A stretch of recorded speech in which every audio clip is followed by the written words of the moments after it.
Hello guys, आज मैं बेटी विवाह सुहाग गीत लेके आई हूँ। अच्छा लगेगा लाइक सब्सक्राइब करना, बहुत सारा प्यार दुलार बरसाना, कमेंट बॉक्स में बताना विवाह गीत आप लोग को कैसा लगा। अरे मोरे पीछे मादरवा का पेड़ मादरवा का पेड़वा फूलवा फूले लागो पेदार बाड़ रानी का सोआ गया रे मोरे पीछा वारा मादरवा का पेड़ वा मादरवा का पेड़वा फूलवा फूले लागो पेदार बाड़ई रानी का सोहाग। अरे फूलवा फूले लागो पेदार बाड़ई रानी का सोहाग। अरे फूलवाई तोड़ी तोड़ी शिवा के चढ़ाव अले शिवा के चढ़ावले। अरे शिवा से मैं मांगे आशीर्वाद बाड़ रानी का सोहाग। अरे फूलवाई लोड़ी लोड़ी शिवा के चढ़ावले शिवा के चढ़ावले। अरे शिवा से मैं मांगे आशीर्वाद बाड़ई रानी का सोहाग। अरे शिवा से मैं मांगे आशीर्वाद बाड़ रानी का सोहाग। अरे नैहरे में दिया शिवजी भैया रे भतीजवा भैया रे भतीजवा। अरे बहिनी महिमा नेउआ के लबाड़ई रानी का सोहाग।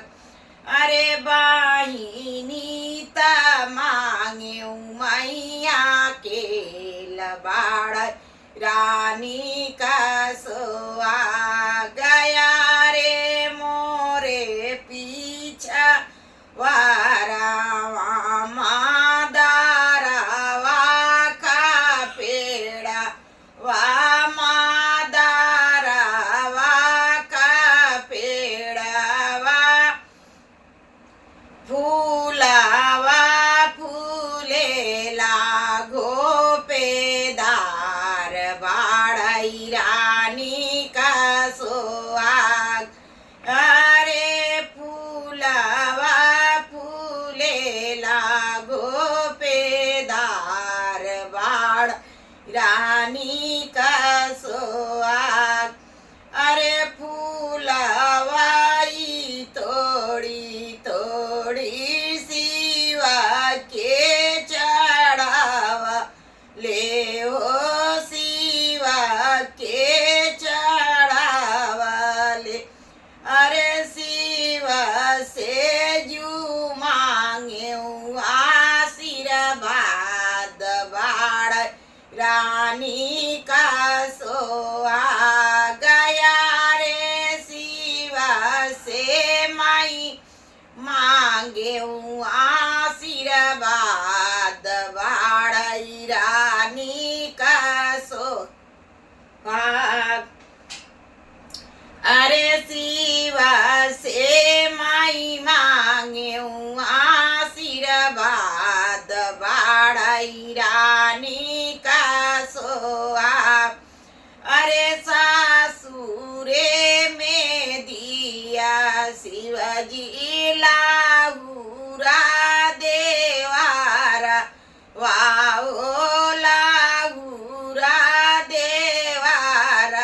हो मांगे कैसे नूरवा अमर किया सोला हो सिंगार बाड़ रानी का सोहा गया रे अमर किया सोला हो सिंगार बाड़ रानी का सोहाग।